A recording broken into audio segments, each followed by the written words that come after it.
समुद्रगुप्त 335 से 380 तक गुप्त राजवंश के चौथे राजा और चंद्रगुप्त प्रथम के उत्तराधिकारी थे। वे भारतीय इतिहास में सबसे बड़े और सफल सेनानायक में से एक माने जाते हैं। समुद्रगुप्त गुप्त राजवंश के तीसरे शासक थे और उनका शासनकाल भारत के लिए स्वर्णयुग की शुरुआत कही जाती है। समुद्रगुप्त को गुप्त राजवंश का महानतम राजा माना जाता है। वे एक उदार शासक, वीर योद्धा और कला के संरक्षक थे। उनका नाम जावा पाठ में तंत्रिक मिंथका के नाम से प्रकट है। उसका नाम समुद्र की चर्चा करते हुए अपने विजय अभियान द्वारा अधिग्रहित एक शीर्षक होना करने के लिए लिया जाता है, जिसका अर्थ है महासागर। समुद्रगुप्त के कई अग्रज भाई थे, फिर भी उनके पिता ने समुद्रगुप्त की प्रतिभा के देखकर उन्हें अपना उत्तराधिकारी नियुक्त किया। चंद्रगुप्त ने मगध राजा की एक लिच्छवी राजकुमारी कुमारी देवी से विवाह किया, जिससे उत्तर भारतीय वाणिज्य के मुख्य स्रोत गंगा नदी पर कब्जा करने के लिए उन्हें सक्षम बनाया। उन्होंने भारत के उत्तर मध्य में लगभग 10 वर्षों तक शासन किया।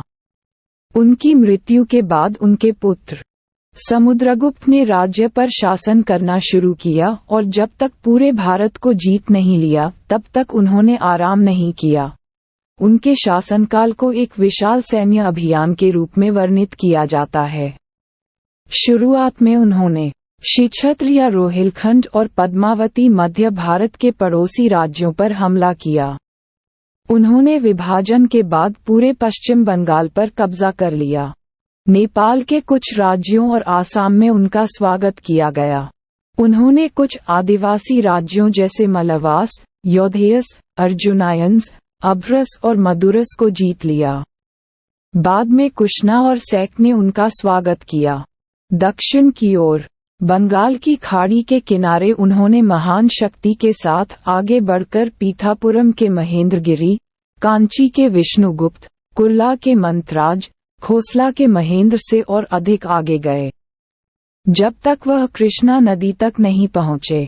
समुद्रगुप्त ने अपने राज्य को पश्चिम में खानदेश और पलाघाट तक फैलाया। हालांकि उन्होंने मध्य भारत में वातकाटा के साथ मैत्रीपूर्ण रिश्ता बनाए रखने का आश्वासन दिया।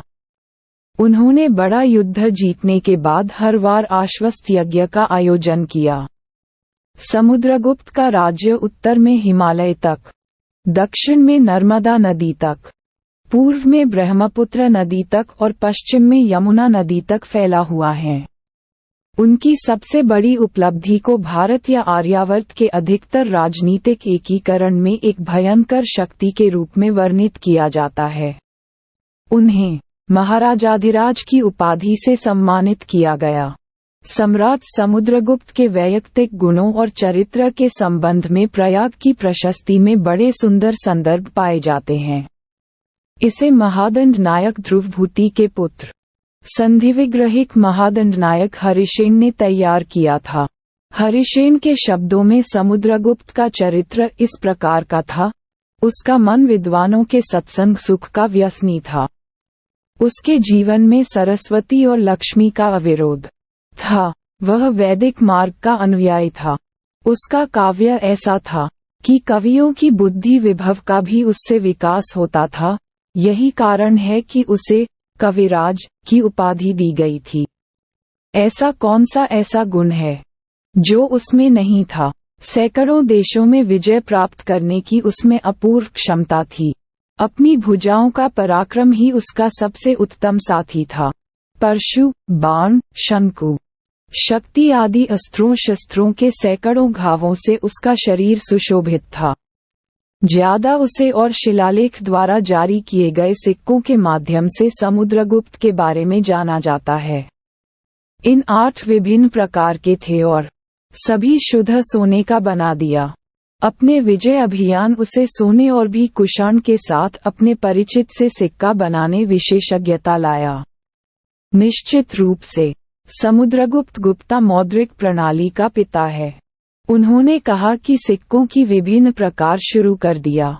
वे मानक प्रकार, आर्चर प्रकार, बैटल एक्स प्रकार, टाइगर कातिलों का प्रकार, राजा और रानी के प्रकार और वीणा प्लेयर प्रकार के रूप में जाना जाता है।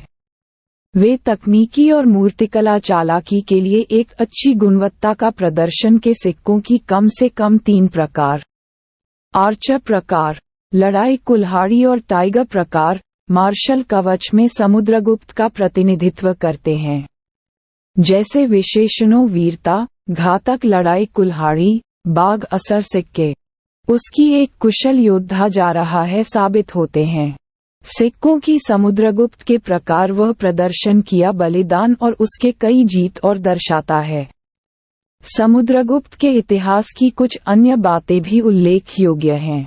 इस काल में सीलोन, सिंगल का राजा मेघवर्ण था। उसके शासन काल में 2 बौद्ध भिक्षु बोध गया की तीर्थयात्रा के लिए आए थे। वहां पर उनके रहने के लिए समुचित प्रबंध नहीं था।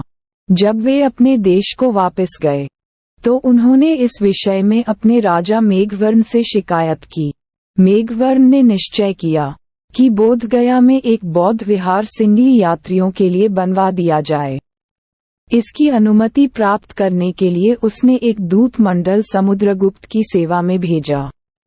समुद्रगुप्त ने बड़ी प्रसन्नता से इस कार्य के लिए अपनी अनुमति दे दी और राजा मेघवर्ण ने बोधिवृक्ष के उत्तर में एक विशाल विहार का निर्माण करा दिया। जिस समय प्रसिद्ध चीनी यात्री ह्यू असांग बोध गया की यात्रा के लिए आया था, यहाँ 1000 से ऊपर भिक्षु निवास करते थे।